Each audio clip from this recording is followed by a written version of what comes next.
على هذا النبي الكريم نبينا ومولانا محمد صلى الله عليه وسلم وعلى آله وأصحابه ومن تبعهم بإحسان إلى يوم الدين. أما بعد سبحانك لا علم لنا إلا ما علمتنا إنك أنت العليم الحكيم ولا حول ولا قوة إلا بالله العلي العظيم. Fadilatul Qaramun, Bapak Ibu jamaah salat subuh Masjid Al-Aqsa Permata Bintaro, insyaallah dirahmati dan disayang Allah Subhanahu wa taala. Bagaimana kabarnya Bapak Ibu pagi hari ini? Alhamdulillah. Semoga lafaz hamdalah yang sama-sama kita ucapkan semakin mendebalkan rasa syukur kita kepada Allah Subhanahu wa taala. Karena menjadi orang bersyukur adalah menjadi salah satu di antara jalan menggapai kebahagiaan di dalam hidup. Sebagaimana ungkapan daripada Syekh Ibnu Qayyim Al-Jauziyah rahimahullah, bahwa mereka orang-orang yang bahagia itu ada di dalam 3 keadaan. Yang pertama adalah ketika mereka mendapatkan nikmat, mereka bersyukur. Saat mendapatkan ujian ataupun musibah, mereka bersabar. Dan tatkala mereka menyadari melakukan kesalahan dan kealpaan, mereka beristighfar dan bertaubat kepada Allah Subhanahu wa taala. Maka kalau 3 hal ini lazim di dalam kehidupan kita, hadir di dalam hidup kita, maka insya Allah ini memadai dari apapun yang kita kumpul-kumpulkan daripada apa yang ada di atas muka bumi ini. Karena pada dasarnya kita menyadari bahwa dimensi kehidupan kita itu terbatas. Namun seringkali banyak di antara kita memaknai justru sebaliknya. Padahal keterbatasan kita itu adalah dibatasi oleh 2 dimensi. Yang pertama adalah dimensi ruang dan yang kedua adalah dimensi waktu. Yang dimaksud dengan dimensi ruang di sini adalah keberadaan kita hadir sebagai tugas dari Allah Subhanahu wa taala, amanah dari Allah Subhanahu wa taala ketika Allah berfirman, inni ja'ilun fil ardi khalifah. Sungguh aku ingin menjadikan manusia itu sebagai khalifah di atas muka bumi. Maka pemaknaan khalifah di sini adalah sebagai diantaranya duta-dutanya Allah Subhanahu wa taala, sebagai perpanjangan tangannya Allah Subhanahu wa taala di dalam rangka mengelola dan memakmurkan buminya Allah Subhanahu wa taala, sehingga kita bisa menggunakan dan mengoptimalkan sebaik-baiknya apa yang Allah titipkan kepada kita di atas muka bumi ini. Tapi ketika kemudian peran ini tidak kita jalankan dengan baik, tapi justru malah melakukan kerusakan-kerusakan, maka ini pula lah yang akhirnya akan menghancurkan kehidupan kita itu sendiri. Maka ketika berbicara tentang dimensi ruang ini, ketika ada di antara manusia yang ingin membuat tanda kutip pemukiman di planet selain daripada planet bumi, maka walaupun orang tersebut dikaruniakan memiliki banyak harta dunia, maka ini adalah sesuatu yang bisa dikatakan merupakan melawan daripada apa yang menjadi sunnatullah di dalam kehidupan kita. Karena dalam kaitan hal ini menarik kalau kita melihat ada sebuah hadis qudsi di mana Allah Subhanahu wa taala berfirman kepada Nabi Musa alaihi salam, di mana kemudian Allah Subhanahu wa taala katakan, man lam yashkur ala na'mai wa lam yasbir ala balai wa lam yarda biqadai falyattakhiz rabban siwai. Barang siapa orang yang dia tidak bersyukur dengan nikmat yang telah Allah hadirkan, dan kemudian dia tidak bersabar dengan ujian yang Allah berikan, dan dia tidak ridha terhadap ketetapan yang telah Allah tetapkan, maka dalam sebuah riwayat yang lain, silahkan keluar dari buminya Allah dan silahkan cari Tuhan selain daripada Allah. Nah, cuman pertanyaan ini tentunya adalah pertanyaan retoris, karena apa mungkin kita keluar dari buminya Allah? Apa mungkin kita mencari Tuhan selain daripada Allah Subhanahu wa taala? Maka ini menjadi penguatan bagi kita bahwa ketika kita berada di atas muka bumi, hakikatnya adalah kita bisa menyadari keadaan kita, keberhadiran kita tentu bukan sekedar hadir, bukan sekedar ada, akan tetapi pasti memiliki makna. Afahasibtum annama khalaqnakum abatha wa annakum ilaina la turja'un? Apakah kalian mengira diciptakan Allah Subhanahu wa taala hanya untuk bermain-main saja dan kemudian kalian tidak akan dikembalikan lagi kepada Allah Subhanahu wa taala? Tidak, Bapak Ibu. Maka oleh karenanya kita sadar bahwa hadirnya kita di atas muka bumi ini pasti dengan sekian banyak alasan. Walaupun ini sempat ya disanggah oleh malaikat ketika kemudian mengatakan kepada Allah Subhanahu wa taala, "Kenapa engkau akan menciptakan manusia yang nanti akan melakukan pertumpahan darah, melakukan kerusakan di atas muka bumi?" Ya bahasanya, apakah kami ini yang sudah ada enggak cukup atau belum cukup? Maka Allah Subhanahu wa taala mengatakan, "Inni a'lamu ma la ta'lamun." Sesungguhnya aku tahu apa yang kalian tidak tahu. Dan ini menunjukkan sebagai tanda cintanya Allah Subhanahu wa taala kepada kita. Maka ketika kita maknai keberhadiran kita itu adalah di antara representasi cintanya Allah kepada manusia, kepada hambanya, maka Allah di dalam satu pemahaman daripada Syekh Ibn Athaillah rahimahullah, bahwa Allah menganugerahkan sedikitnya dua nikmat yang kemudian dengan dua nikmat itu sudah memadai terhadap apa yang dibutuhkan, apa yang diperlukan oleh setiap manusia. Yang pertama adalah nikmat penciptaan itu sendiri. Jadi ketika Allah berfirman, laqad khalaqnal insana fi ahsani taqwim, Allah menciptakan manusia itu dalam bentuk yang paling sempurna. Karena kalau kita lihat di antara makhluk-makhluk Allah yang lain, maka manusia ini Allah karuniakan kesempurnaan. Salah satunya dengan kesempurnaan akal fikirannya, selain daripada fisiknya yang sempurna.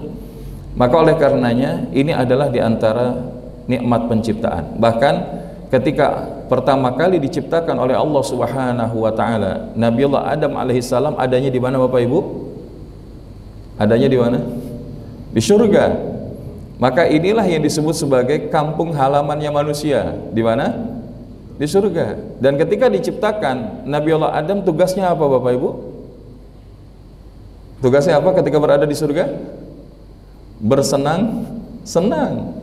Ya karena sudah episode Darul Jaza, negerinya balasan, itu kita nggak ada lagi aktivitas yang namanya kemudian sebagaimana yang kita lakukan di atas muka bumi.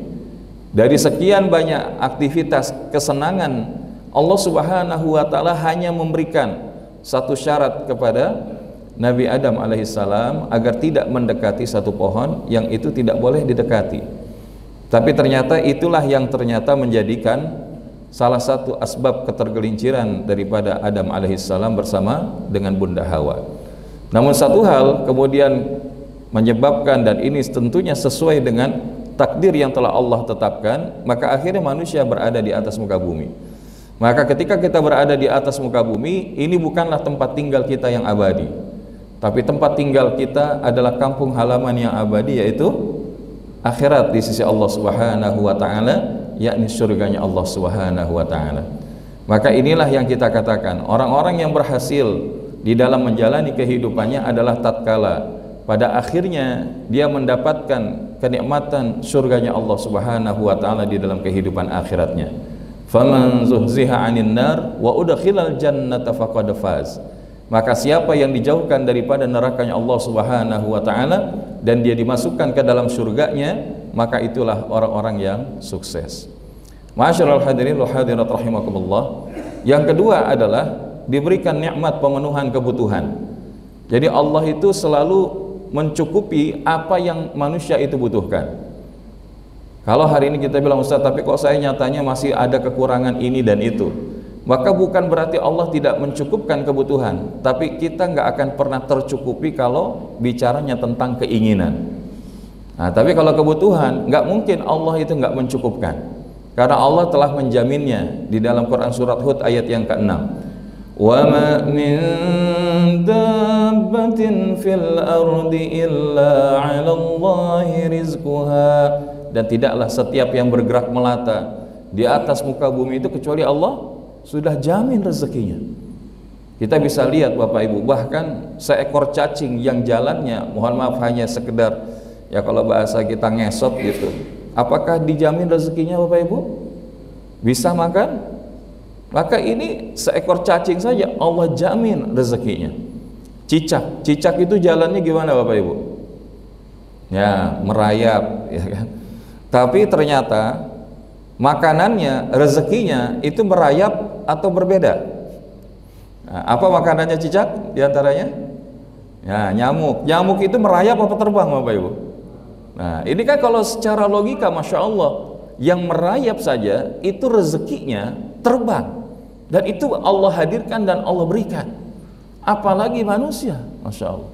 Makanya kalau hari ini ada manusia yang bilang, aduh Ustadz, hari gini susah nyari rezeki, ini berarti dia nggak yakin dengan janji Allah Subhanahu wa Ta'ala. Maka oleh karenanya Bapak Ibu yang dirahmati Allah Subhanahu wa Ta'ala, yang perlu kita tahu, kalau bab rezeki itu kan ada rezeki yang memang Allah berikan, given, tanpa kita minta pun Allah kasih. Di antaranya apa? Ya ketika kita berada di dalam rahim ibu kita, ini semua sudah dipenuhi. Bahkan ketika kita lihat ada beberapa kejadian-kejadian yang luar biasa, salah satunya di Palestina, ada seorang bayi yang itu sudah tertutup oleh reruntuhan itu lebih daripada 20 hari tanpa ada ASI bundanya, karena ayah dan bundanya itu juga syahid di situ. Tapi ternyata ketika ditemukan oleh tim evakuasi, itu dalam keadaan baik-baik saja, sehat-sehat saja. Dan ini yang kita sebut bahwa Allah itu yang menggenggam rezeki. Ya, karena apa? Karena di tangan Allah lah Subhanahu wa Ta'ala, biyadikal khair, innaka ala kulli syai'in qadir. Karena di tangan Allah lah segala kebaikan-kebaikan itu berada, dan sesungguhnya Allah maha berkuasa atas segala sesuatu. Ada juga rezeki yang memang perlu diikhtiari, di mana kemudian kita berusaha, bekerja, mencari nafkah, maka kemudian kita dapatkan, itu bagian daripada ikhtiar yang kemudian Allah hadirkan rezeki dari asbab ikhtiar kita. Tapi juga bahkan ada rezeki yang diantar. Artinya apa? Kalau kita bicara tentang segitu banyaknya tentang rezeki, ternyata Allah itu menjamin semuanya. Kenapa? Asalkan kita tahu apa yang menyebabkan kita tercukupi. Wa may yatawakkal 'ala Allah fahuwa hasbuh. Dan barang siapa yang hidupnya total bergantungnya hanya kepada Allah, dia hanya bertawakal kepada Allah, maka Allah akan cukupkan segala apa yang menjadi kebutuhannya. Inilah kata kuncinya. Jadi selama kemudian kita total bergantung kepada Allah Subhanahu wa Ta'ala, pasti Allah akan cukupkan, Allah akan penuhi segala apa yang menjadi kebutuhan kita. Maka inilah yang kita sebutkan tadi, bahwa dengan hadirnya kita di atas muka bumi ini, Allah hadirkan sedikitnya dua nikmat yang utama. Yang pertama adalah nikmat penciptaan, dan yang kedua adalah nikmat pemenuhan kebutuhan. Adapun dimensi lainnya di dalam hidup kita selain ruang adalah dimensi waktu. Kita memiliki waktu yang sangat terbatas. Bahkan Nabi SAW menyebutkan, a'maril ummati, umur daripada kebanyakan umatku, baina sab'ina wa sittin, antara 60 sampai 70 tahun. Dan kalau kita bandingkan dengan usia umat generasi sebelumnya, usia kita ini termasuk yang paling pendek. Karena apa? Ada umat sebelum generasi kita hari ini yang usianya bisa sampai lebih dari 1000 tahun. Makanya pernah diungkapkan ketika Nabi Nuh alaihissalam menyampaikan di depan kaumnya, dan kemudian mengatakan bahwa kelak nanti akan ada umat akhir zaman yang umurnya nggak sampai sebagaimana usia kita hari ini, disebutkan kisarannya di bawah 100 tahun. Maka kemudian mereka berkata yang beriman kepada Allah Subhanahu wa Ta'ala, kalau kita berada di dalam masa itu, maka niscaya kita nggak akan melalaikan keberadaan waktu, kecuali akan menggunakan untuk terus beribadah kepada Allah. Dan ini menunjukkan apa? Karena memang usia kita itu dibandingkan umat-umat generasi sebelumnya jauh, ya, jauh terpaut dibandingkan daripada mereka. Tapi apakah membuat kita gentar? Tidak Bapak Ibu. Karena walaupun insya Allah usia kita tidak panjang, tapi dengan izin Allah, bahwa umat yang pertama akan masuk ke dalam surganya Allah Subhanahu wa Ta'ala adalah umatnya Nabi Muhammad sallallahu alaihi wasallam. Maka ternyata di sini kita akan memaknai bahwa bilangan waktu, bilangan umur bukanlah sekedar bilangan usia, tapi bilangan umur adalah bilangan amal yang kita lakukan di dalam kehidupan kita di sisi Allah Subhanahu wa Ta'ala. Sehingga kalau kita maknai tentang dimensi waktu ini adalah sarana untuk melakukan amalan sekaligus menyiapkan perbekalan terbaik di dalam perjalanan pulang kita kembali kepada Allah Subhanahu wa taala. Karena ketika kita merujuk kepada surah Al-Mulk ayat yang kedua, ayat ini sudah kita hafal bersama. Alladzi khalaqal mauta wal hayata liyabluwakum ayyukum ahsanu amala.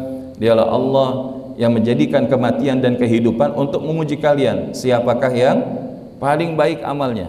Di sini ternyata kita faham bahwa kita siapapun manusia, apapun keberadaannya, labelnya, pangkatnya, jenisnya, suku bangsanya, rasnya, maka dia cuma punya kuota 1 kali 24 jam dalam satu hari.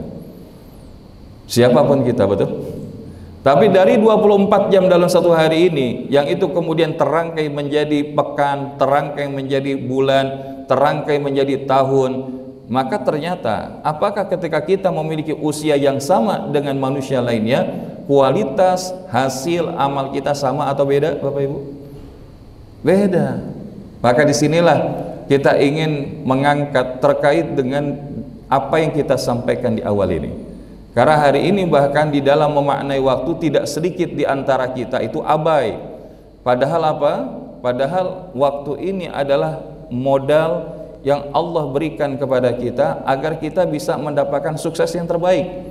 Dan ukuran sukses itu tadi, liyabluwakum ayyukum ahsanu amala, untuk menguji siapakah di antara kalian yang paling baik amalnya. Maka ketika kita berbicara tentang sukses, saya pengen tanya Bapak Ibu, apa sih yang terbersit pertama kali di dalam benak Bapak Ibu ketika mendengar tentang sukses? Apa bayangannya? Ya, kalau dia kemudian punya 4 tanya tinggi, ya, kalau kami di di Kubik Leadership itu memaknai orang yang sukses itu kalau indikatornya 4 tanya tinggi. Apa itu 4 ta? Harta, tahta. Nah, yang jelas bukan wanita yang berikutnya ya. Ya, kalau ini 3 ta yang melalaikan. Nah, tapi kalau orang yang sukses itu harta, tahta, kata, cinta. Jadi orang kalau dia punya hartanya banyak, oh ya berarti dia orang sukses gitu ya. Nah, kemudian kalau dia punya tahta, kedudukan, kekuasaan, pangkat jabatan, wah kalau dia tinggi berarti dia sukses. Atau ketika kata, artinya apa? Ya dengan kata-katanya yang dia sampaikan, keilmuan yang dia miliki, maka di level itu diikuti oleh banyak orang, maka itu adalah ya dianggap menjadi orang yang sukses. Atau ketika yang dia cinta, maksudnya cinta apa? Bukan menebar cinta kemana-mana ya, tapi maksudnya popularitas, dikenal oleh banyak orang, diikuti oleh banyak orang, maka ketika dianggap follower, subscribernya banyak, wah itu berarti orang sukses gitu. Tapi ternyata kalau kita maknai tidak demikian adanya. Karena sukses dalam perspektif kita sebagai seorang muslim, seorang mukmin, bukan sekedar pada titik kemudian atribut-atribut yang kita miliki tadi, tapi adalah ketika sukses itu menjadikan ukuran dari apa yang kita sebut sebagai wilayah kebermanfaatan terhadap orang lain di sekitar kita. Karena di sini Nabi SAW menyebutkan khairun nas anfa'uhum linnas, sebaik-baik manusia adalah yang paling banyak manfaatnya kepada manusia lain, bukan yang paling banyak hartanya, bukan yang paling tinggi jabatannya, bukan yang paling banyak follower dan subscribernya, tapi disebutkan yang paling banyak manfaatnya. Kenapa? Because our life is not just about our accumulation, but our life is about our contribution. Karena hidup ini bukan cuma tentang sekedar ngumpul-ngumpulin Bapak Ibu.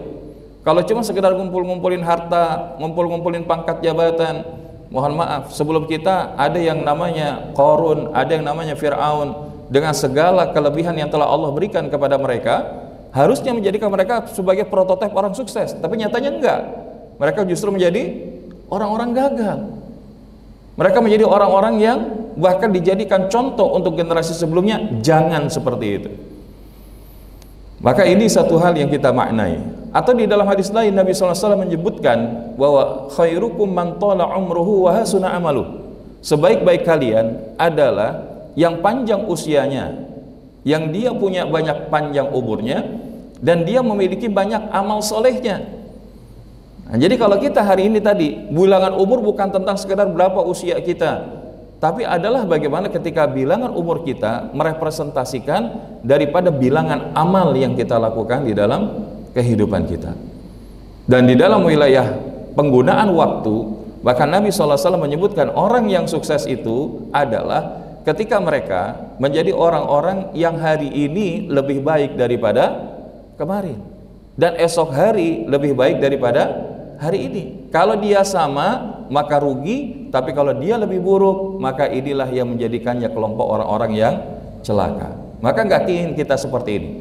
Maka di dalam pemahaman inilah kita ingin lihat bagaimana akhirnya di dalam pandangan Imam Al-Ghazali, ya, di dalam kitab Ihya Ulumuddin kemudian mendudukkan ada 4 tipe kepribadian manusia.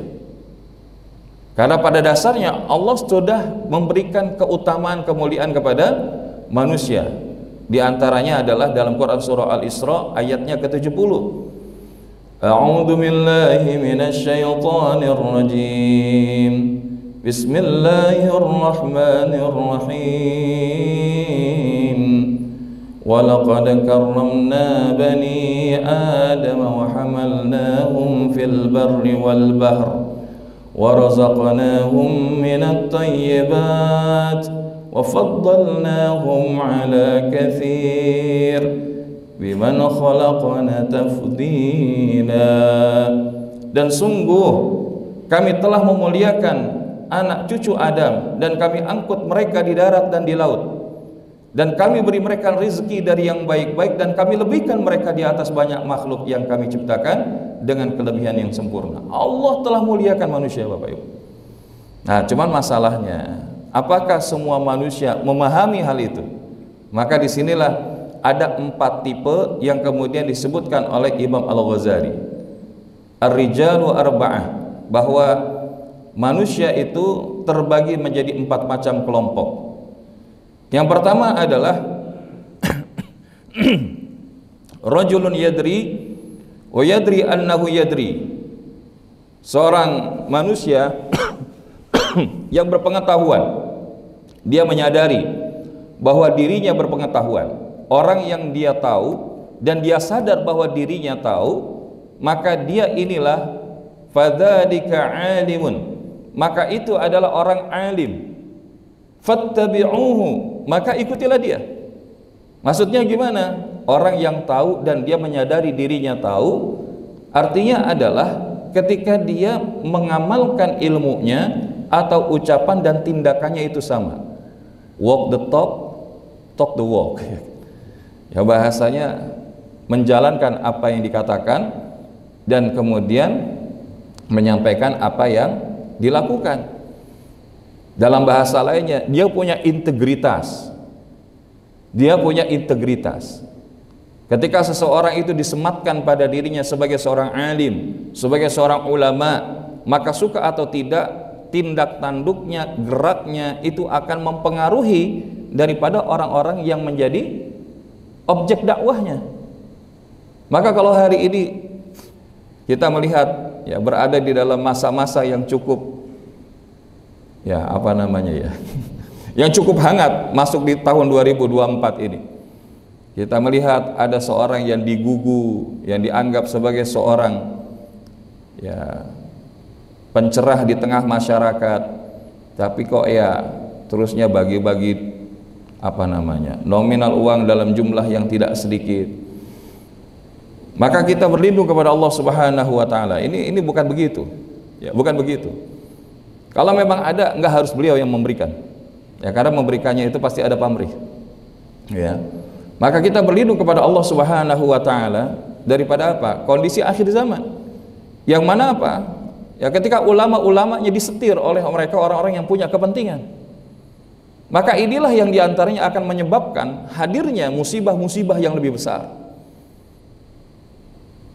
Maka ketika kemudian kita mendengarkan bahwa memasuki masa mendekati pemilu, banyak para tokoh-tokoh umat yang didekati. Bahkan sampai ada, ya, saya perlu mengkonfirmasi juga informasi ini, Tapi katanya kalau yang datang ke seorang ustadz yang biasa-biasa saja nominalnya sekian, kalau yang levelnya kiai besar itu bahkan sudah sampai mendekati daripada emberan, ya kan? Dan kita berlindung kepada Allah Subhanahu wa taala. Kalau ini yang terjadi, mau dibawa kemana umat kita?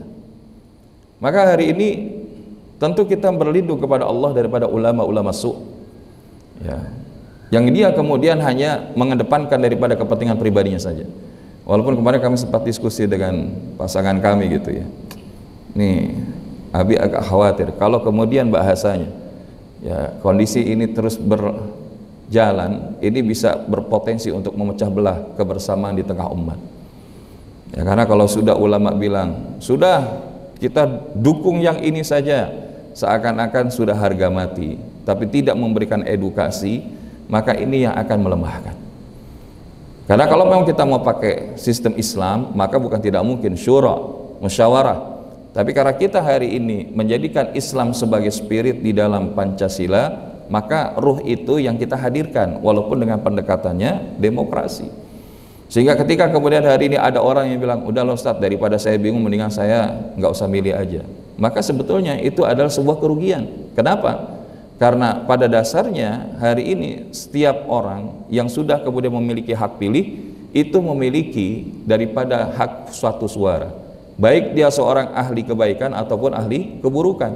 Apakah dia yang senang ke masjid atau dia, mohon maaf, datang sering ke tempat maksiat.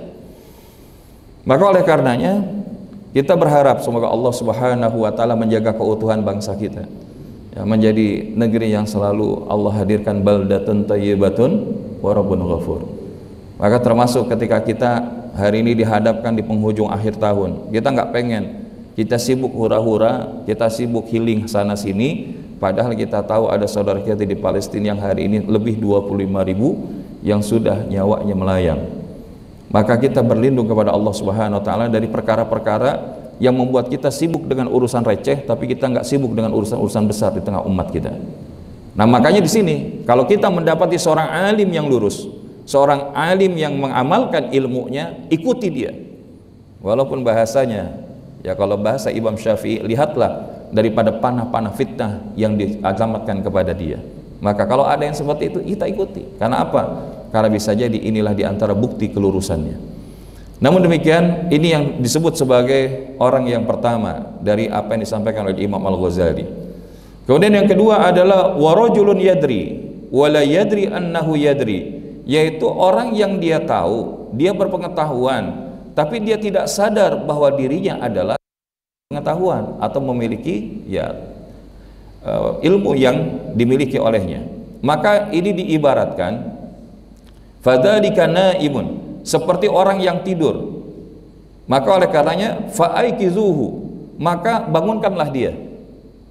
Nah ini mohon maaf, bukan tidak mungkin bisa jadi inilah kebanyakan kita, betul nggak? Makanya dikatakan bahwa kalau umat Islam itu adalah the giant sleep, ya raksasa yang tertidur. Karena kalau sudah bangun, masya Allah, ya tidak ada kekuatan lain yang bisa menandingi daripada kekuatan umat Islam. Liyuzhirahu 'alad dini kulli. Karena Allah akan menzahirkan, mengizharkan daripada ya kemuliaan umat Islam itu di atas umat yang lain. Tapi kalau hari ini umat Islam kenapa kemudian tidak menjadi mulia? Karena apa? Karena umat Islamnya itu sendiri yang masih tertidur. Dan apa salah satu ciri dari umat Islam itu kalau sudah bangkit? Salah satunya adalah tatkala jamaah subuhnya sudah sama banyaknya atau minimal sama banyaknya sebagaimana sholat Jumat. Nah, insya Allah kalau di masjid kita sudah mendekati atau belum? Alhamdulillah sudah mendekati lah, minimal hampir satu ruangan dalam ini penuh semua ya. Nah, harapan kita mudah-mudahan ini bisa terus.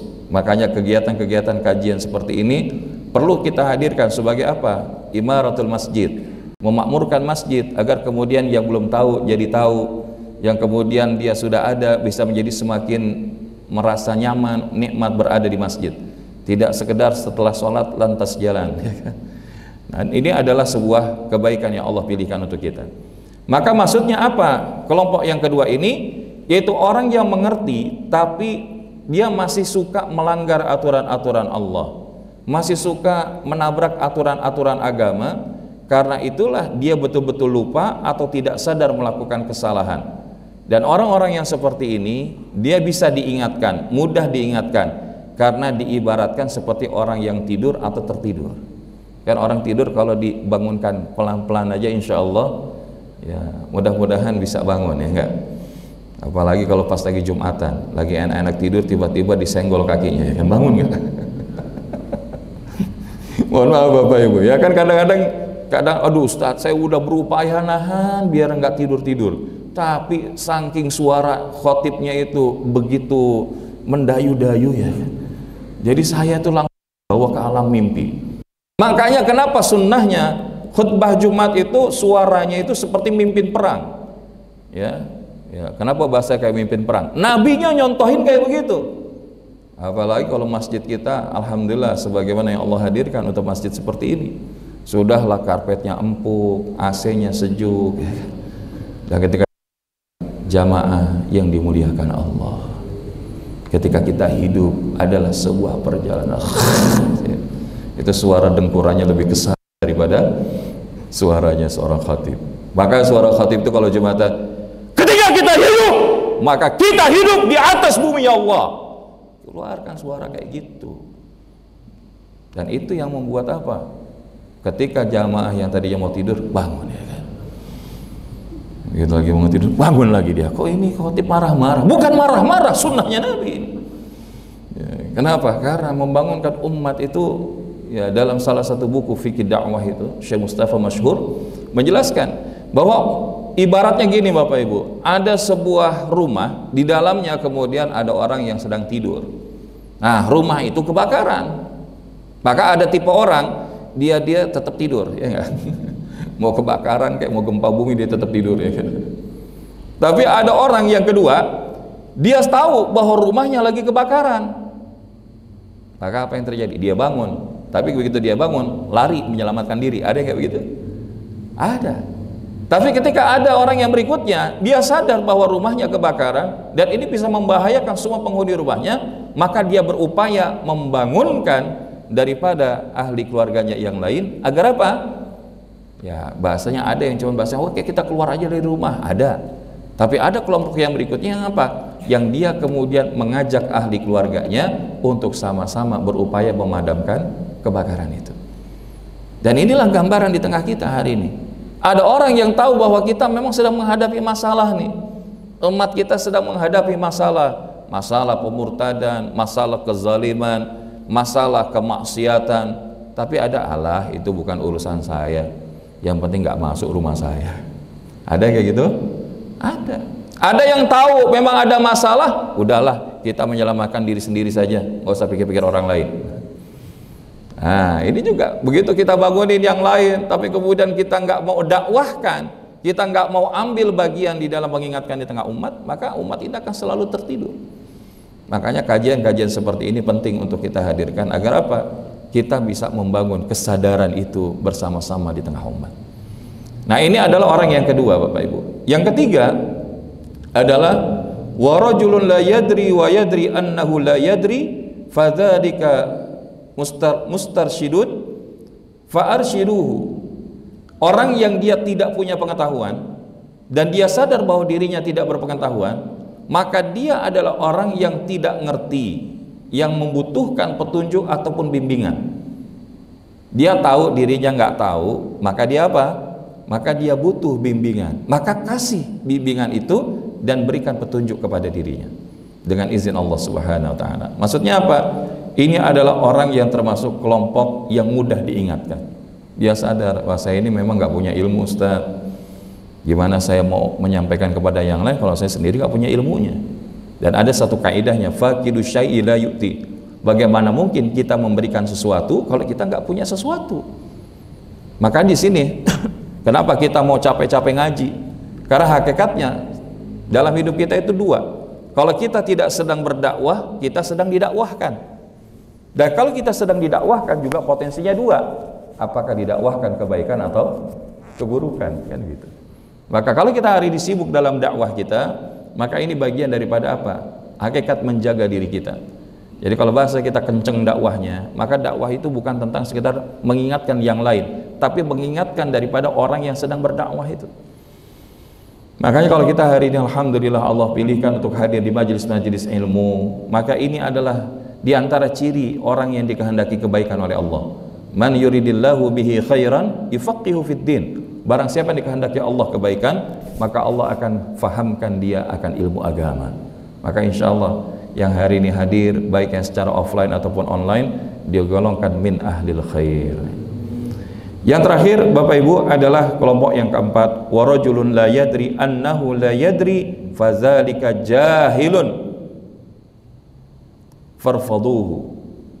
Orang yang tidak berpengetahuan, dia nggak punya ilmu, dan anehnya dia nggak sadar bahwa dirinya itu tidak punya ilmu, tidak punya pengetahuan, tapi mengandalkan emosinya. Maka dia adalah jahilun, orang yang bodoh dan susah diingetin. Maka kalau ada orang model begini, sebaiknya apa? Dihindari atau tinggalkanlah dia. Dan hari ini bukan nggak mungkin, kita sudah masuk episode akhir zaman. Di antara cirinya apa? Ketika yang benar dikatakan salah, yang salah dibilang benar, yang jujur dibilang khianat, yang khianat dianggap jujur. Karena di tengahnya, kenapa? Hari ini banyak ruwaibidah. Ruwaibidah itu siapa? Ini kelompok keempat. Dia nggak punya ilmu, tapi dia ngomong di hadapan orang banyak seakan-akan banyak ilmu, dan akhirnya menyesatkan. Maka kita berlindung kepada Allah Subhanahu wa Ta'ala.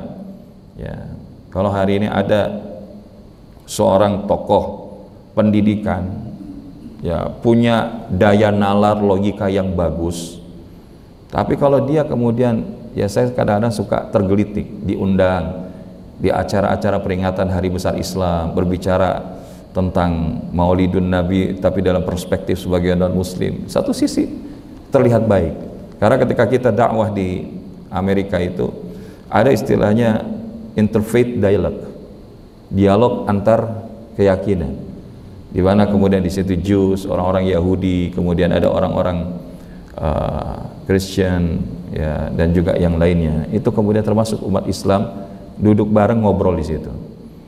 Dan sikap ulama kita ada yang kemudian hadir, ada juga yang tidak.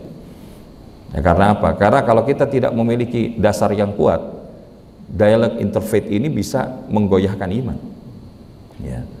Tapi kalau kita memiliki kapasitas yang cukup, maka mudah-mudahan itu bisa menjadi salah satu sarana dakwah. Nah, tapi herannya tadi kadang-kadang ada yang ngerasa dirinya cukup, padahal akhirnya malah ya menjadi orang-orang yang akhirnya tercerabut keimanannya. Maka oleh karenanya Bapak Ibu jamaah yang dirahmati Allah SWT, pertanyaannya dari 4 tipe kepribadiannya kira-kira kita ada di mana? Ya, ini cerminan pagi-pagi Bapak Ibu.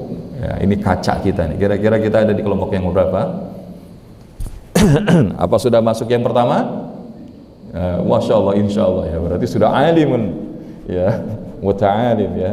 Alimun alimin amilin ya, yaitu seorang alim yang mengamalkan ilmunya, alhamdulillah. Atau jangan-jangan kita memang masih baru yang kedua ya. Kita sudah punya ilmu tapi ya bahasanya masih perlu dibangunkan.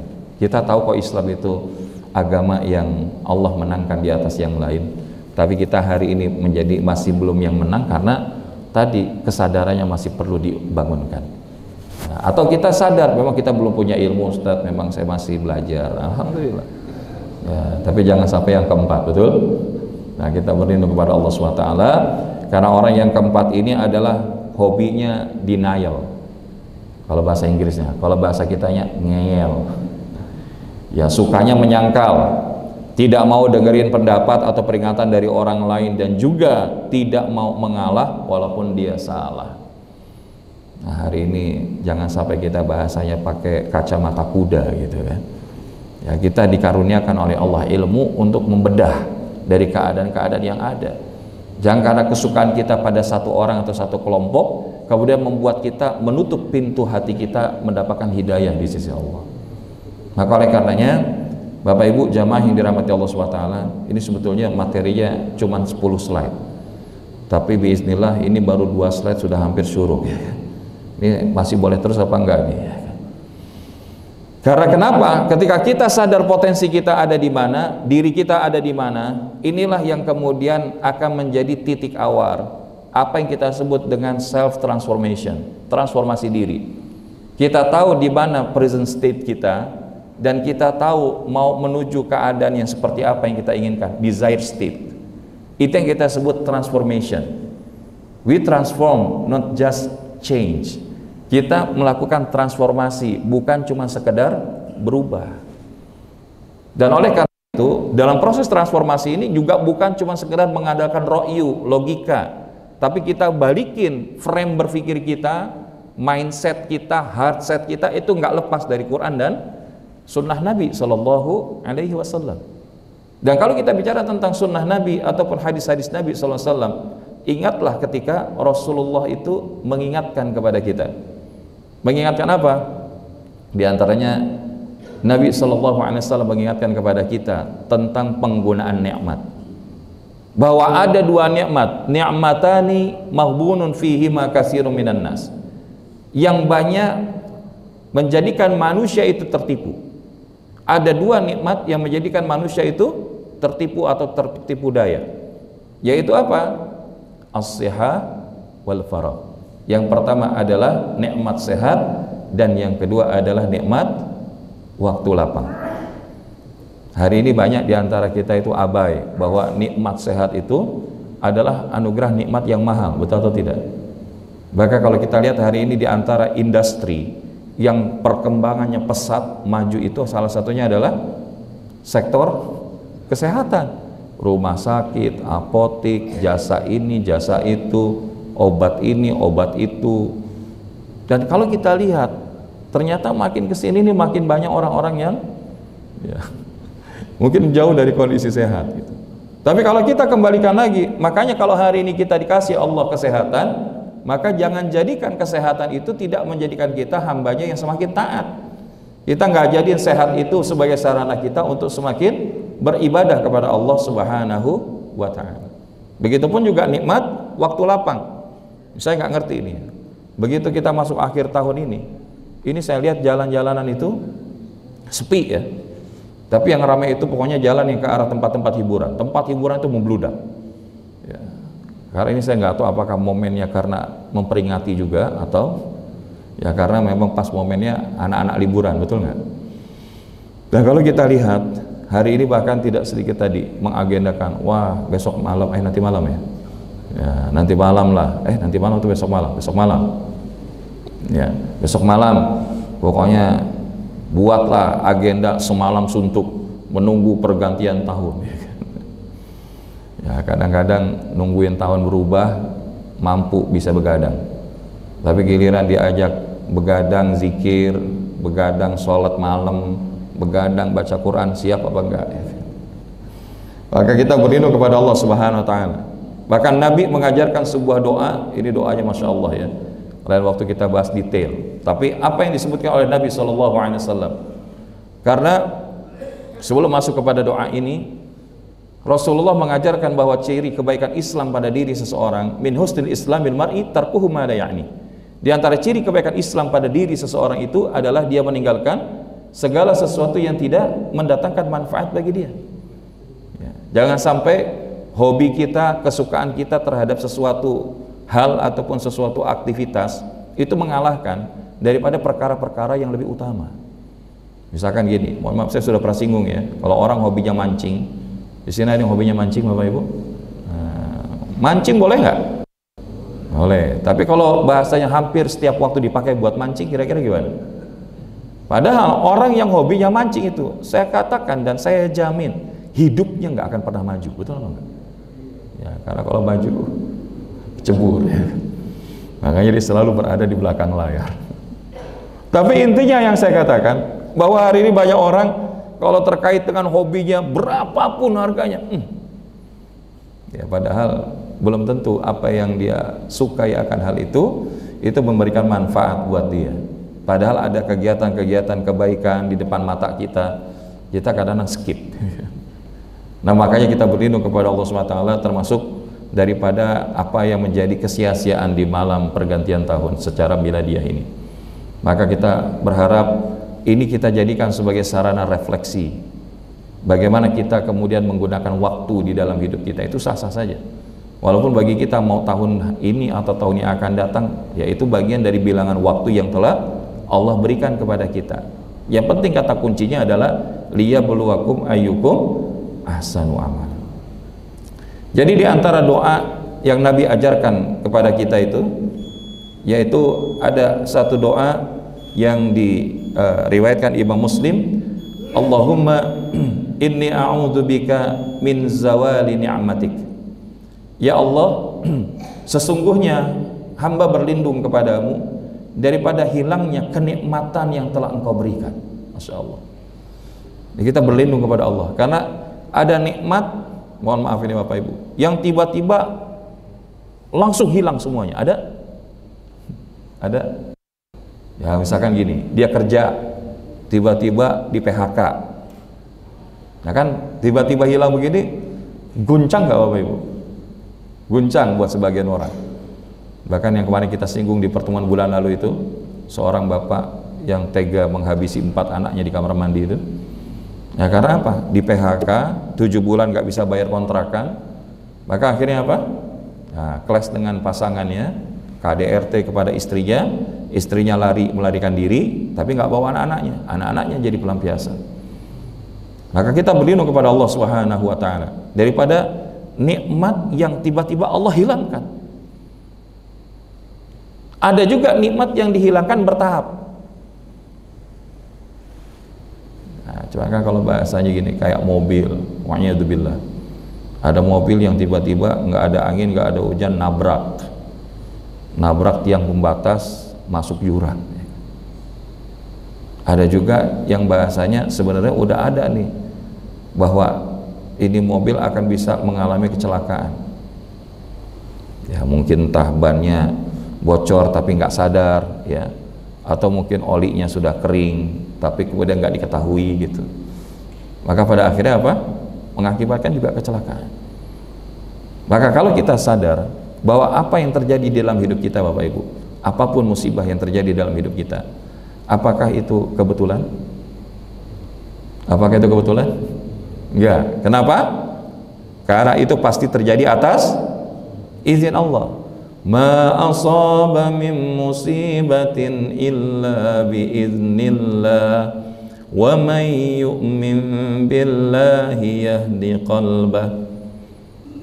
Apapun musibah yang terjadi dan menimpa di dalam kehidupan kita, tidaklah itu terjadi kecuali atas izin Allah. Dan siapa yang kemudian Allah Subhanahu wa Ta'ala sampaikan tadi, siapa yang dia beriman kepada Allah, maka Allah akan bimbing daripada hatinya. Sehingga apa? Kalau orang-orang yang beriman, tatkala dia dapat musibah, bukan langsung nyalahin keadaan, bukan langsung nyalahin orang, bukan langsung nyalahin hal-hal yang menyebabkan dia, misalkan tadi sudah nggak kerja lagi, dia marah-marah sama perusahaan, enggak. Tapi bagaimana orang yang beriman? Alladzina iza asabathum musibah qalu inna lillahi wa inna ilaihi raji'un. Maka dia akan istirja kepada Allah, dia balikin lagi kepada Allah. Ya Allah, sesungguhnya kami milik Engkau dan kami akan kembali kepada Engkau. Maka dia nggak akan bahasanya complaining dengan apa yang menjadi musibah di dalam hidupnya. Bahkan Nabi bilang, man yuridillahu bihi khairan yusib minhu. Barang siapa yang dikehendaki Allah kebaikan, Allah akan berikan ujian termasuk musibah kepada dia. Kok bisa gitu Ustaz? Dan nanti kapan waktu kita bahas lebih dalam, ya. Tapi yang ingin kita ingatkan, bahkan ini berlaku bukan hanya kepada diri. Jikalau Allah mencintai satu kaum, ibtalahum, Allah akan mengujinya. Allah akan mengujinya. Maka kalau kita lihat saudara kita di Palestina, apakah mereka kemudian bahasanya mengeluh dengan keadaan itu? Enggak. Bahkan ketika mereka ditawarkan untuk apa? Pindah ke Mesir itu, bahasanya gini, kenapa kami harus pindah? Sementara ini adalah tempat tercepat kami untuk mendapatkan surganya Allah Subhanahu wa Ta'ala. Ini kalau bahasa kita udah nggak ada takut-takutnya. Masalah dia mau hidup hari ini, mau hidup masih besok hari, atau sudah wafat, bagi mereka nggak ada urusan. Kenapa? Karena mereka sudah mengembalikan segala sesuatunya kepada Allah Subhanahu wa taala. Makanya ketika kita berujuk kepada doa ini, kita berlindung kepada Allah min zawali ni'matik, daripada nikmat yang hilang di dalam hidup kita. Termasuk tadi nikmat sehat, nikmat waktu. Kan kalau kita masih punya kan Masya Allah, mudah ngapa-ngapain. Orang punya sehat, punya waktu, mau ngaji gampang nggak? Gampang, asal dia mau, betul nggak? Kecuali dia nggak mau. Dia punya sehat, tapi nggak punya waktu, mau ngaji bisa nggak? Susah. Punya waktu nggak sehat, terhalang, betul? Begitu juga mau ibadah, sehat, enak, tapi kalau nggak punya waktu, susah juga. Ada waktu nggak sehat, ya lumayan juga halangannya, kan gitu. Maka oleh karenanya, ini adalah diantara doa yang dimintakan oleh Nabi SAW. Yang berikutnya adalah wa tahawwuli afiyatik. Jadi yang berikutnya, perlindungan yang diminta oleh Nabi SAW adalah dari berubahnya kesehatan yang telah engkau anugerahkan. Jadi kalau tadi yang pertama itu nikmat secara umum, maka yang kedua itu Nabi SAW mintakan kepada Allah perlindungan daripada apa? Ya, kesehatan yang tadinya Allah kasih sehat, kemudian berubah seketika. Makanya disinilah kita banyak-banyak bersyukur kepada Allah SWT, Bapak Ibu. Kalau kita tadi masih dikaruniakan kesehatan, makanya kita berlindung kepada Allah. Ya kalau kita ternyata kemudian memang kita mendapatkan satu keadaan yang tidak sebagaimana sebelumnya dalam hal wilayah kesehatan, maka jangan sampai kemudian membuat kita juga kendor di dalam melakukan ibadah dan ketaatan. Ya justru kalau kita berada di dalam kondisi sakit, maka itu juga diantara sarana yang kalau kita kemudian sadar bahwa hikmah diantaranya Allah kasih sakit kepada kita, selain mengingatkan diri kita kepada Allah, ini akan menjadi diantara sarana terbaik dihapuskan dosa-dosanya oleh Allah Subhanahu wa ta'ala. Maka oleh karenanya Bapak Ibu jamaah yang dirahmati Allah Subhanahu wa ta'ala, maka kita berlindung kepada Allah Subhanahu wa ta'ala, ya. Dan juga daripada wa fujaati niqmatik, dan daripada siksamu yang datang secara tiba-tiba. Nah, kita berlindung kepada Allah daripada ya siksa yang datang tiba-tiba. Saya kemarin diminta untuk menemani tazkirah 19 tahun kejadian tsunami Aceh, ya, di salah satu masjid di Jakarta Selatan. Jadi kumpul masyarakat Nanggro Aceh Darussalam melakukan refleksi 19 tahun terjadinya musibah tsunami, ya. Dan tsunami ini kan datangnya tiba-tiba, nggak Bapak Ibu? Siapa yang nyangka? Ya kalau mungkin sebagian di antara Bapak Ibu yang mendapati kisah di sana atau pernah datang ke sana, ya orang lagi pada jalan-jalan pagi gitu ya, kayak hari ini gitu. Ya kemudian ada di pinggir laut, ya tiba-tiba ikan kok banyak menggelepar-gelepar ya. Nah, jadi kan kalau di antara cirinya gitu kan, bahwa ikan itu naik ke permukaan karena memang airnya lagi mau narik ke belakang. Tapi bagi orang yang sudah paham, dia lari. Justru bukan malah ngambilin ikan kan gitu ya.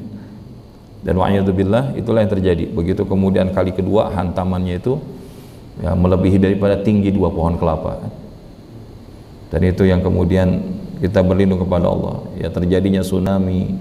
Kalau dulu kita lihat ya episode lumpur Lapindo dulu ya. Kemudian terjadi gempa Padang, gempa Aceh, gempa Jogja, mohon maaf, kemudian lahar tektonik di Sulawesi.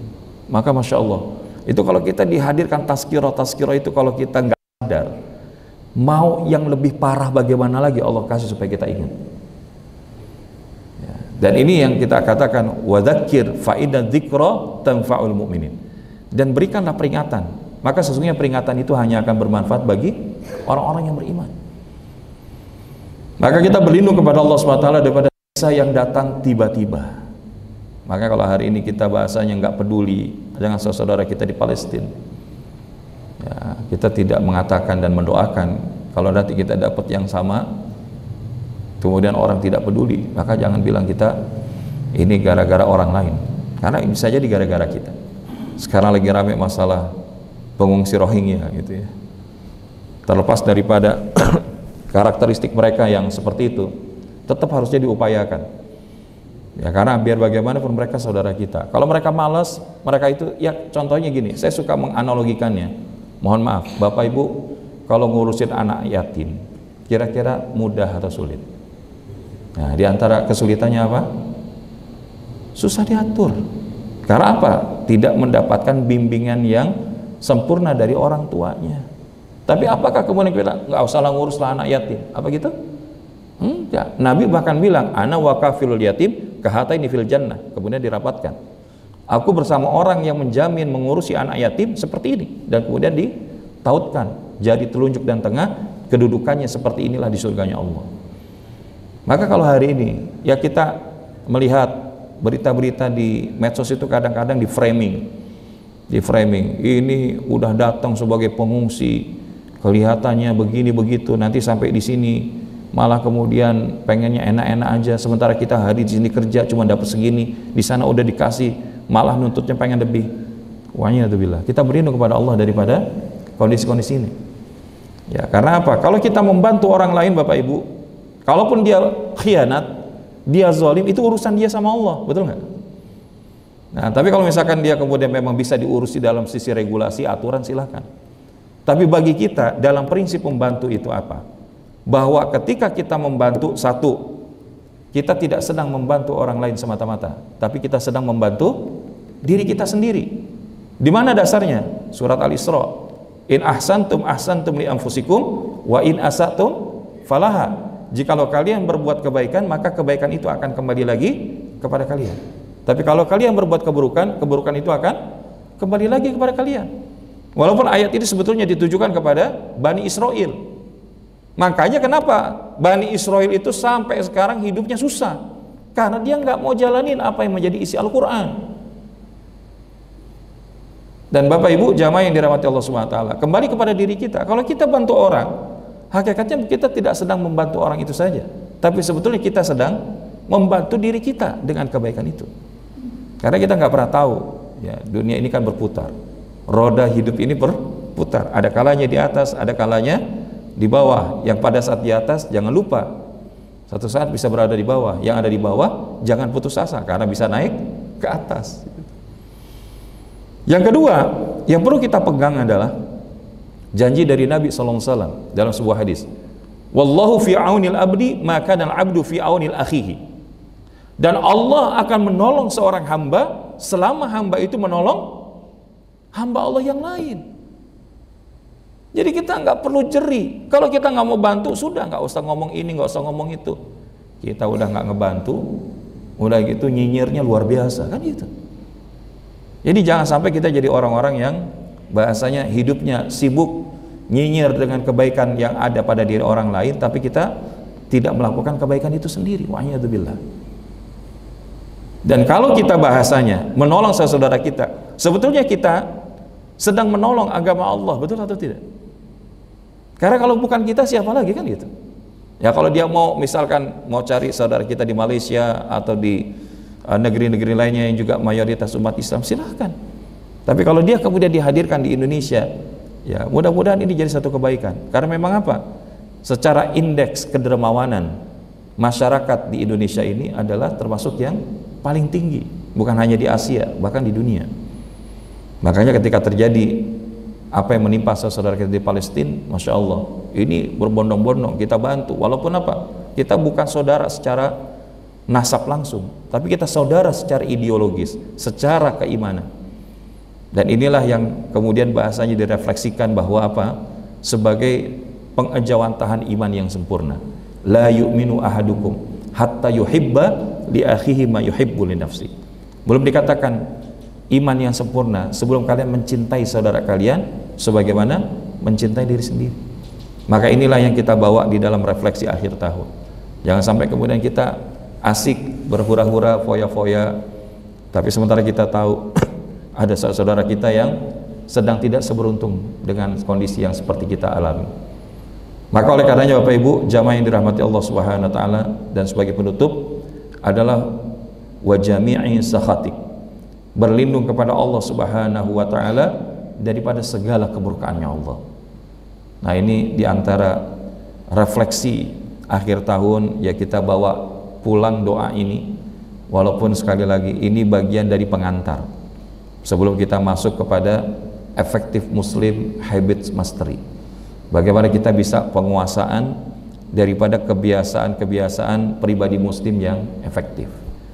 Dan insya Allah mudah-mudahan nanti kita sampaikan di awal tahun, di pertemuan yang berikutnya, tentang bagaimana pemaknaan waktu di dalam hidup kita, sampai kemudian bagaimana sih habits yang perlu kita hadirkan, kebiasaan yang perlu kita munculkan, yang ini bisa menjadi di antara resolusi kita di tahun 2024 yang akan datang, itu kemudian hadir di dalam kehidupan kita, dan insya Allah menjadikan hidup kita lebih baik, lebih berhasil mendapatkan ridho dan cintanya Allah Subhanahu wa Ta'ala.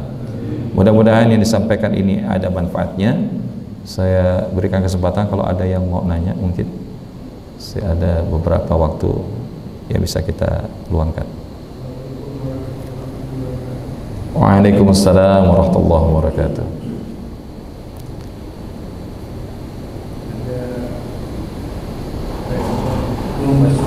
Ya, respon dulu dari saya. boleh. Nanti baru tanya. Memang seperti pisau ya. Pisau itu kalau bagi asal lama-lama tumpul juga ya. Jadi kita akhir tahun ini memang sudah banyak kenal ya, yang bilang sulit. If I hear katanya, I forget, gampang lupa. Kalau kita melihat di sini, saya sih kita ingat nih, I never. Apalagi kalau kita I do, kita pahami. Memang ini tadi refleksi akhir tahun 2023. Ini belum master habitnya ya. Di awal. Kalau kita di tadi surat Al-Isra 70. Iya. Sungguh kami telah menguliakan anak Adam dan kami akan angkut mereka di daratan dan di laut. Iya. Dan kami berikan mereka rezeki yang baik dan berikan mereka di atas pada orang di bawah berikutnya yang menguntungkan. Berarti kan itu di laut dan di darat. Saya baca di surat 42 Asy-Syura ayat 29 katakan gini, di antara ayat-ayat tentang ialah menciptakan langit dan bumi dan makhluk-makhluk yang melata yang disebarkan pada keduanya. Apa yang maksudnya Ustaz? Pada keduanya. Menurut pikiran saya sebaca ini, berarti ada kehidupan dengan kita kehidupan. Sedangkan di situ dikatakan ada di darat sama di laut. Gimana kira-kira? Assalamualaikum warahmatullahi wabarakatuh. Waalaikumsalam warahmatullahi wabarakatuh. Insyaallah nanti bab tadi surah Asy-Syura ayat 29. Ya, nanti kita tadabbur di dalam ayat ini. Namun dari sekefahaman kami, Allah menciptakan itu kan, kalau baliknya kepada surah Ali Imran 190 ya. Ya, 189, 190, inna fi khalqis samawati wal ard wa ikhtilafil laili wan nahari la ayatil liulil albab.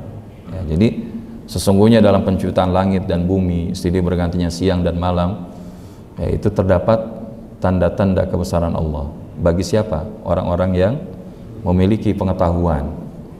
Nah, yang dimaksud orang yang berpengetahuan itu bukan hanya sekedar letterlek, dia belajar oceanografi, belajar apalagi kosmologi ataupun astrologi, ya. Tapi mereka adalah siapa yang disebutkan ulil albab itu? Alladzina yadhkurunallaha qiyaman wa qu'udan wa 'ala junubihim, yaitu yang selalu ingat Allah baik dalam keadaan berdiri, duduk maupun berbaring. Wa yatafakkaruna fi khalqis samawati wal ard, dan mereka kemudian bertafakkur. Selain tadzakkur, tafakkur. Apa-apa yang ada di langit dan apa-apa yang ada di bumi. Nah, jadi kalau bahasanya kita kembalikan kepada ayat yang ke-70 surah Al-Isra ini, kami angkut mereka di darat dan di laut. Maksudnya apa? Bisa menaklukkan. Wa sakhkhara lakumul fulka litajriyya fil bahri bi amri wa sakhkhara lakumul anhar. Allah izinkan manusia bisa menaklukkan. Maksudnya apa? Laut itu bisa diseberangi, betul nggak? Bahasanya bahkan udara pun bisa ya digunakan. Dengan apa? Ya tadi kemampuan akal pikiran manusia yang Allah berikan, maka manusia bisa berjalan di atas laut, bisa mengoptimalkan apa yang menjadi kandungan di dalam laut, kemudian bisa menaklukkan udara, bisa terbang dari sini ke Saudi itu hanya 9,5 jam, ya kan? Kalau dulu bahasanya karena evolusi ataupun proses berpikirnya belum sampai kepada tahapan itu, tapi sudah sampai juga, yaitu yang menggunakan hewan kendaraan yang kemudian memang digunakan pada saat itu. Nah, jadi begitupun ketika berbicara ya yang berada di antara langit dan di bumi. Ya kalau kita ini kan ada alam fisik dan metafisik ya. Ya, ada makhluk yang terlihat dan ada makhluk yang tidak terlihat. Dalam istilah kita ghaib. Nah, jadi kalau dibilang apakah ada kemungkinan kehidupan? Kalau nanti kita sambung terus tuh pertanyaannya, jangan-jangan ada alien kan gitu kan? Nah, itu masuknya ke sana. Apakah mungkin? Bisa saja. Wallahu a'lam bishawab. Ada kehidupan lain dan bagi Allah itu mudah. Tapi karena Allah tadi berikan kita dimensi ruang, ya dimensi ruang. Makanya bahasanya itu apa?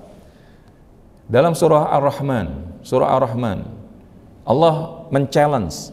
Ya ma'syaral jinni wal insi in istata'tum an tanfudhu min aqtaris samawati wal ardi fanfudhu la tanfudhuna illa bisultan. Jadi bahasanya di challenge. Coba manusia, jin, kalau kalian bisa tembus langit, coba tembus langit. Kita hari ini kalau kita lihat pesawat ulang-alik, ya apa pesawat ulang-alik ya namanya, ya, itu paling mentok di kira-kira udah tembus belum langit tuh Bapak Ibu. Ya, jadi kalau kita belajar ilmu bumi itu kan ada atmosfer, kemudian ada lingkaran itu, dan itu belum masuk kepada petalan langit pertama. Tapi Rasulullah Isra Mi'raj itu sebentar lagi kita masuk itu melewati 7 lapis langit. 7 lapis langit, dan di lapis langit pertama ketemu Nabi Adam, langit kedua ketemu dengan Nabi Isa wa Yahya, kemudian langit ketiga bertemu dengan Nabi Yusuf, langit keempat bertemu dengan Nabi Idris, langit kelima bertemu dengan Nabi Harun, langit keenam bertemu dengan Nabi Musa, langit ketujuh bertemu dengan Nabi Ibrahim, dan itu sudah bersebelahan dengan Baitul Ma'mur. Dan ini kan bukan sesuatu yang bisa dinalar dengan logika kita, tapi itu bisa diyakini dengan keimanan kita. Karena dalam wilayah-wilayah gaib, maka yang diminta adalah di dalam surah Al-Baqarah awal, alladzina yu'minuna bil ghaib. Ya karena ya Allah juga bahasanya ya perkara gaib, kalau kita bahasanya tidak dikasih ilmunya. Dalam perkara gaib ini kita tidak meyakini kecuali kita memang dihadirkan ilmunya. Malaikat, jin, syaitan, gaib. Ya kita nggak bisa mendalami itu kecuali dengan ilmunya. Yang apa? Yang Allah berikan melalui Nabi kita Muhammad sallallahu alaihi wasallam. Nah, jadi kalau dibilang apakah ada kehidupan lain? Bisa saja. Tapi kehidupannya seperti apa? Kita tidak bisa mendefinisikan secara presisi. Yang penting bagi kita itu apa? Wa yatafakkaruna fi khalqis samawati wal ard. Maka kemudian kita akan bilang, Rabbana ma khalaqta hadza batila. Ya Allah, tidaklah Engkau ciptakan segala sesuatunya itu sia-sia. Kalau kita belajar ilmu bumi, dulu-dulu kita datang ke planetarium itu ya, maka dikatakan blue planet itu hadir, 9 planet yang ada di galaksi Bima Sakti itu hadir untuk menopang sistem kehidupan yang ada di planet bumi. Jadi Merkurius, Neptunus, Jupiter, Pluto, apalagi itu ya, Saturnus. Apakah ada kehidupan di sana? Wallahu a'lam. Makanya tadi saya singgung di awal. Itu ada pemilik perusahaan Tesla, siapa namanya? Elon Musk. Yang bahasanya dia pengen buat pemukiman di mana? Di Mars. Dan ketika dia sudah memiliki obsesi itu, sudah melibatkan para tenaga ahli, dikatakan sampai ratusan tahun itu rasanya juga belum bisa untuk bisa melakukan land clearing. Beda kalau misalkan di bumi. Saya kemarin karena anak-anak lagi pulang dari pondok, 9-9-nya ada di rumah, ya kan. Maka kemudian, Bi, yuk kita jalan-jalan. Ya, jalan kemana? Mau ke Bandung macet, mau ke puncak apalagi kan itu. Ya udah, yang semi-semi pantai lah, Bi, itu ada Aloha apa namanya? Ya, di Pik 2. Dan itu kenapa? Karena gratis, ya kan. Masuknya gratis. Oh ya sudah, tapi saya seumur berada di Jakarta, di Tangsel, baru sekali jalan ke Pik itu.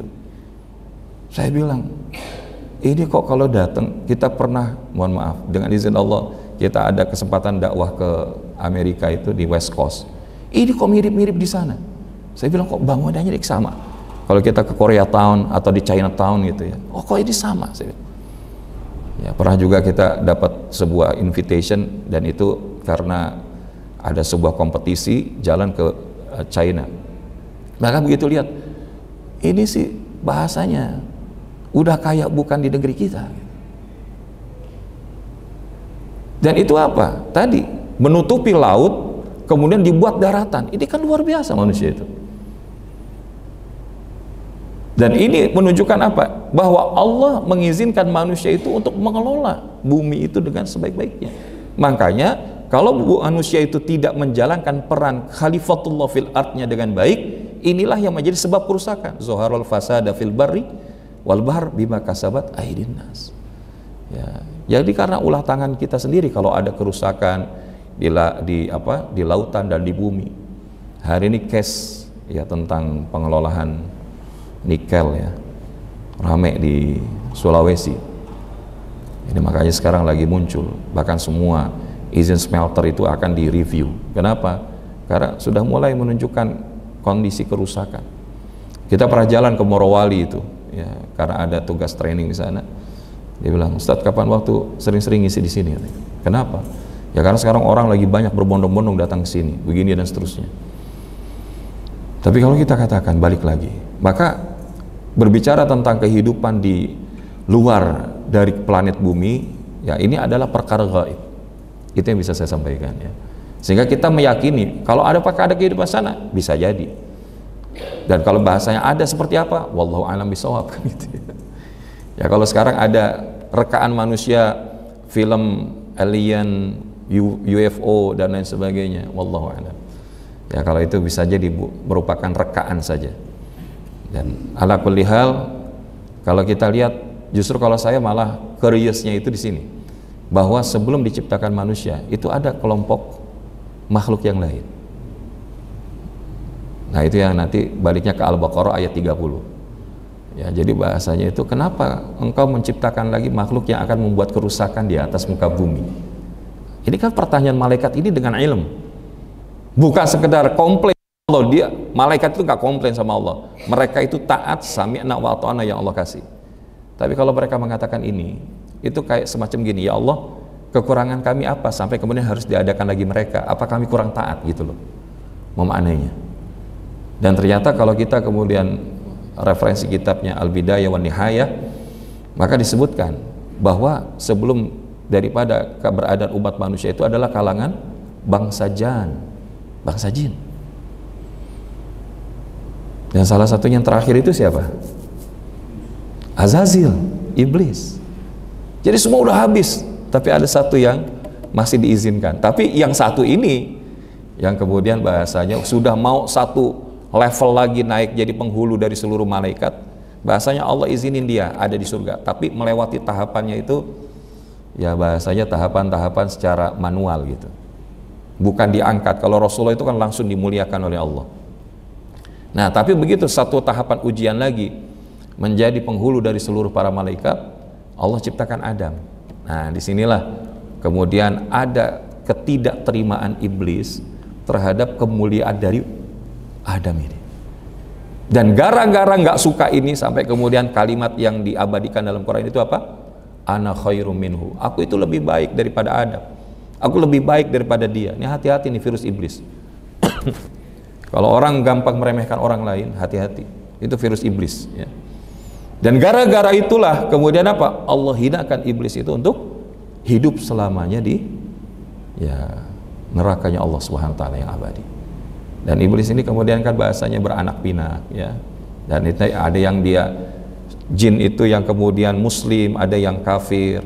Makanya ketika Rasulullah pernah mendatangi atau didatangi dari kalangan bangsa jin, untuk kemudian apa? Mereka mendengarkan dakwah Nabi, mereka bersyahadat di hadapan Nabi.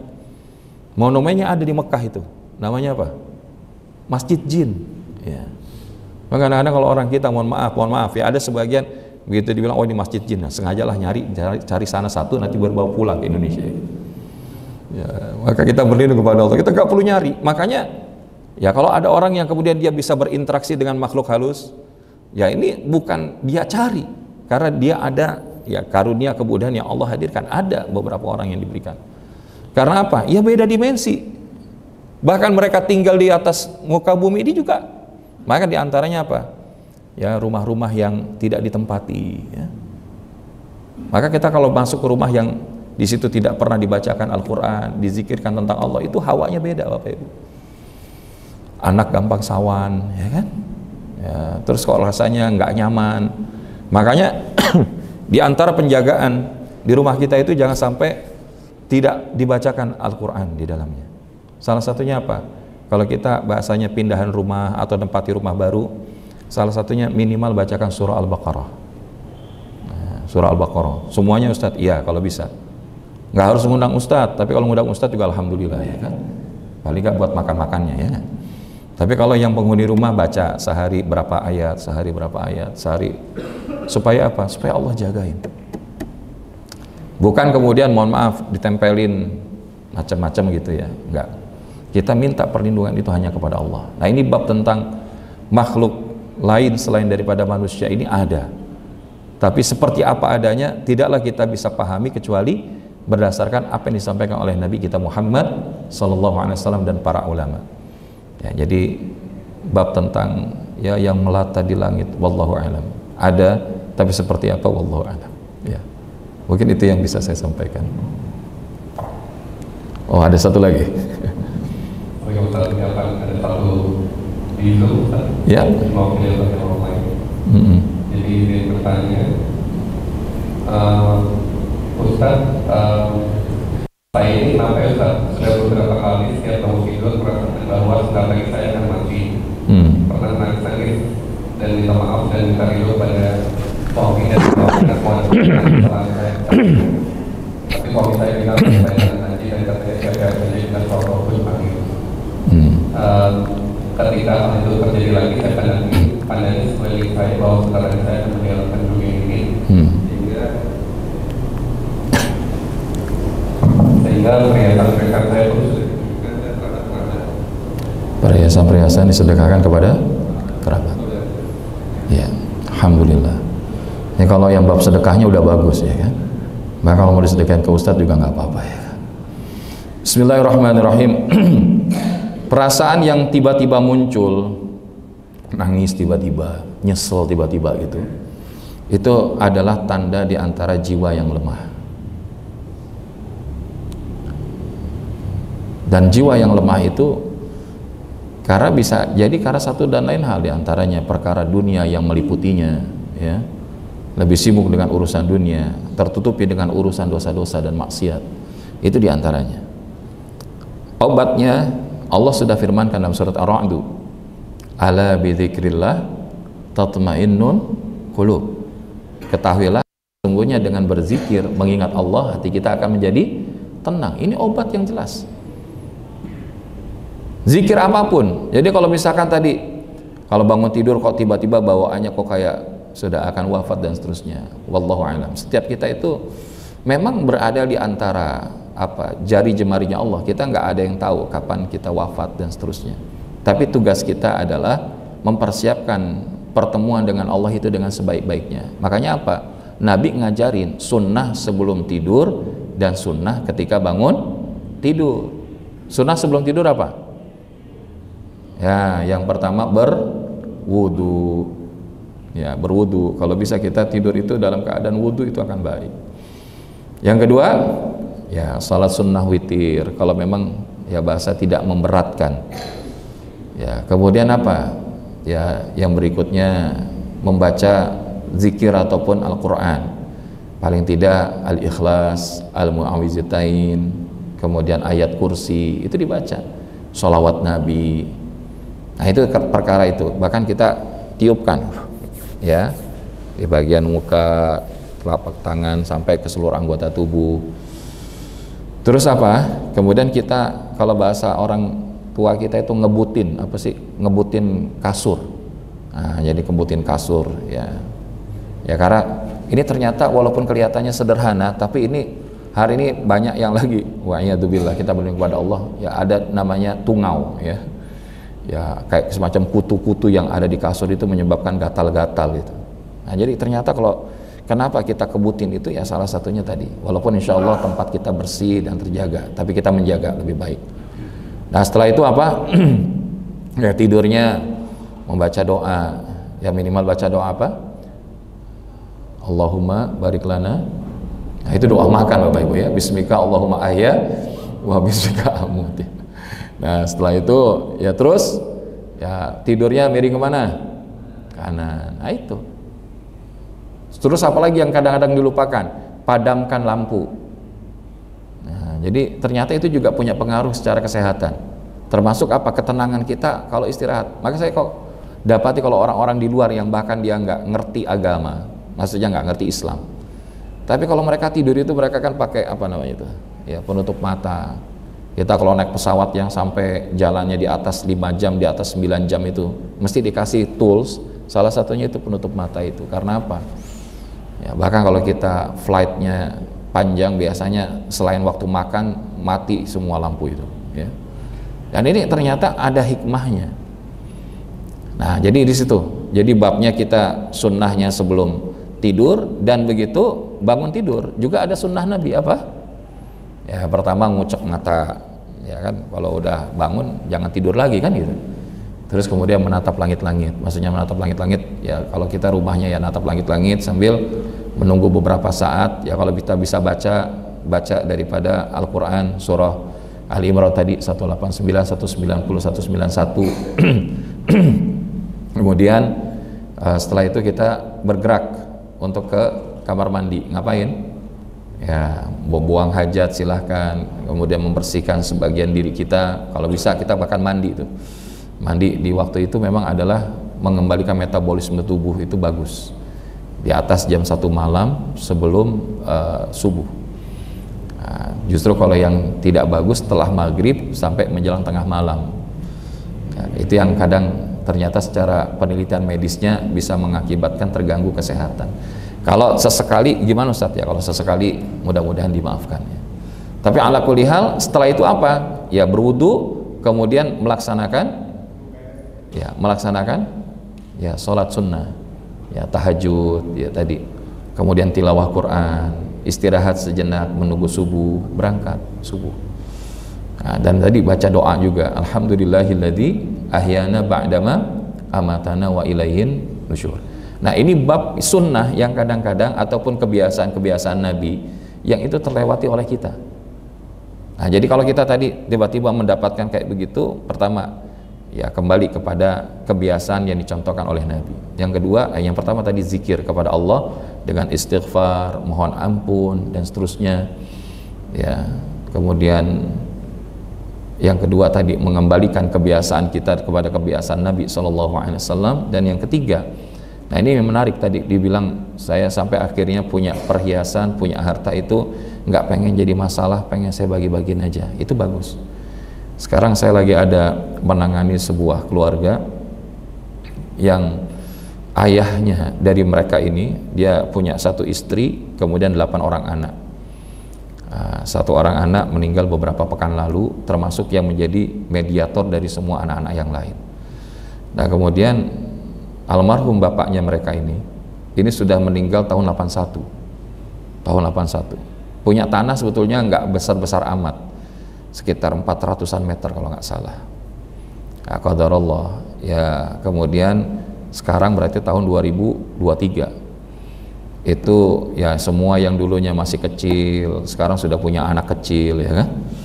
Nah, ternyata ada mereka yang berhasil, ada juga yang mungkin belum berhasil. Nah sehingga ada sebuah niatan pengen ya tanah itu kalau dijual biar semuanya kebagian warisnya gitu.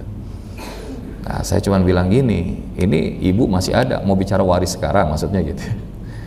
Karena kita kadang-kadang bukan apa-apa. Kalau memang mau bicara waris itu adalah bagusnya setidaknya beberapa saat setelah seorang orang tua itu wafat. Ya, jadi misalkan seorang ayah wafat, maka setidaknya 7 hari atau 40 hari itu sudah bicara tentang waris, kependudukan. Kalau dia punya hutang bisa terselesaikan dengan segera. Kalau dia punya aset, maka jelas kepemilikannya ada di mana. Karena kan nanti ada kepemilikan yang memang dimiliki berdua bersama dengan istri, karena istri nggak kerja biasanya gitu. Dan akhirnya nanti kalau kemudian sudah jadi kepemilikan, maka ada yang ditinggalkan. Makanya saya cuma bilang, perkara waris ini adalah harta yang given, yang Allah kasih, nggak usah dicari, pasti kebagian. Nah, cuma kan kita kadang-kadang gara-gara urusan waris ini nggak beres, apa yang terjadi? Wah, sampai bunuh-bunuhan, sampai bunuh-bunuhan. Nah, makanya kemarin itu, Ustadz, ini kami bahkan sudah siapkan surat bagaimana agar semua ahli waris tanda tangan. Maksudnya kenapa? Karena ada anak yang paling sulung, seorang wanita, dia menempati setengah dari tanah itu, kemudian karena dulu namanya yang paling besar, bangun rumah, gini sampai sekarang. Tapi beliau refuse, dia menolak kalau kemudian bahasanya tanah itu diklaim, karena ini sudah saya bangun. Nah, di sini problemnya muncul. Makanya tadi saya selalu mengingatkan kepada jamaah, kalau kita punya harta Bapak Ibu, selagi masih hidup, dan anak-anak kita juga, alhamdulillah, walaupun mereka nggak butuh harta kita, maka hibahkan kepada mereka. Yang menurut kita itu memang pengen dihibahkan. Kita punya sekian banyak aset, ada 10 rumah, anak kita cuma 2 orang atau 3 orang, maka misalkan kita masing-masing bagi ke mereka itu, nanti nih kalau ini biar buat si sulung 2 rumah, tengah 2 rumah, yang akhir 2 rumah, itu boleh. Nah, tapi nanti selain daripada itu, karena selama harta itu masih hidup, itu adalah apa yang Allah titipkan untuk kita. Tapi begitu sudah wafat, itu nanti Allah yang ngatur. Dalam apa? Urusan waris. Jadi kita nggak bisa nanti nuntut begini. Enggak, udah ada aturannya. Potong biaya, potong pemakaman, potong hutang-hutang, potong wasiat. Baru setelah itu ada enggak yang jalurnya itu pasangan, keluarga kandung, saudara kandung, orang tua. Baru nanti setelah itu anak-anak, ada berapa laki perempuan. Dan kadang-kadang banyak kasus-kasus waris itu mentok, deadlock, lantaran apa? Udah terlalu lama. Jadi menelusuri daripada harta itu harus nariknya itu lama, jauh. Dan itu kadang-kadang secara jumlah nominal juga akhirnya kan ada terjadi ya perbedaan pada saat itu. Maka kemarin salah satunya kita menggunakan patokannya meter, karena kalau dipakai hitungan rupiah mungkin bahasanya nggak seberapa. Nah, jadi ala kulli hal, ya ketika seorang ibu tadi, ya mudah-mudahan Allah berikan ketenangan bagi bunda penanya ya, dan Allah berikan ketenangan dengan mengingat Allah SWT, hadir di kajian-kajian seperti ini insya Allah mencerahkan. Yang kedua tadi adalah kalau kita punya harta, ya jangan sampai harta itu malah membebani kita. Kadang saya suka bingung juga, kita ini hidupnya sebentar, tapi kita pengen bahasanya itu hartanya ya banyak-banyak. Padahal harta banyak-banyak itu bukan berarti nggak boleh. Di tangan orang mukmin itu dia akan jadi jalan bermanfaat bagi orang yang lain. Maka tadi disedekahkan, dibagi, insya Allah itu akan kembali lagi kepada kita. Dan yang terakhir adalah libatkan aktivitas itu bersama dengan lingkaran saudara-saudara ataupun jamaah yang positif. Maksudnya punya sudut pandang positif, ngajakin ngaji, ngajakin beraktivitas sosial, bermuamalah di tengah masyarakat. Insya Allah itu akan menjadi obat daripada keringkihan jiwa ataupun ya jiwa-jiwa kita yang sedang rapuh seperti itu. Dan selebihnya kita bermunajat kepada Allah Subhanahu wa taala. Di antara doanya ada Allahumma inni as'aluka nafsan bika mutmainnah. Ya Allah, anugerahkan kepadaku jiwa yang tenang, ya, tu'minu biliqa'ik, yang yakin dan beriman dengan pertemuan denganmu. Nah itu ya, wa tarda biqada'ik, dan ridha terhadap ketetapan apapun yang engkau hadirkan dalam hidup hamba. Wa taqna'u bi'ata'ik, dan qanaah, merasa cukup dengan apa yang engkau berikan kepada aku. Insya Allah ini yang diajarkan Nabi. Kalau ada seseorang itu gundah gulana, hatinya sedih, jiwanya sedang mengalami kondisi lemah, salah satunya bacakan doa tersebut. Wallahu a'lam bishawab. Baik Bapak Ibu, rasanya waktunya sudah memadai ya. Insya Allah sudah hampir 6:30. Dan semoga apa yang kita bahas pada hari ini menjadikan kita pribadi-pribadi yang lebih beriman dan bertakwa kepada Allah Subhanahu wa Ta'ala. Dan kita insya Allah di pertemuan berikutnya masih akan lanjutkan tentang bagaimana menghadirkan efektif Muslim Habit Mastery. Karena insya Allah setelah ini nanti kita akan kupas bareng-bareng apa yang perlu kita hadirkan di awal tahun, dan mudah-mudahan ini bukan menjadi rujukan awal tahun sementara saja untuk kita lakukan, bahkan setiap waktu kita bisa gunakan itu dengan baik. Dan semoga Allah bimbing kita semuanya, Allah anugerahkan kepada kita kehidupan yang dipenuhi rahmat dan kasih sayang Allah Subhanahu wa Ta'ala, diberikan petunjuk dan hidayah, diistiqomahkan dalam ibadah dan amal solehnya, dan kelak dibersamakan bersama ahli keluarga yang dicintainya dan Allah cintai di surganya Allah Subhanahu wa Ta'ala. Mari kita akhiri dengan sama-sama mengucapkan hamdalah, alhamdulillahirabbil alamin, istighfar astaghfirullahalazim, dan kafaratul majlis. Subhanakallahumma wa bihamdika asyhadu an la ilaha illa anta astaghfiruka wa atubu ilaik. Hadanallahu wa iyyakum ajmain wal afwa minkum wa billahi taufiq wal hidayah. Wassalamu alaikum warahmatullahi wabarakatuh.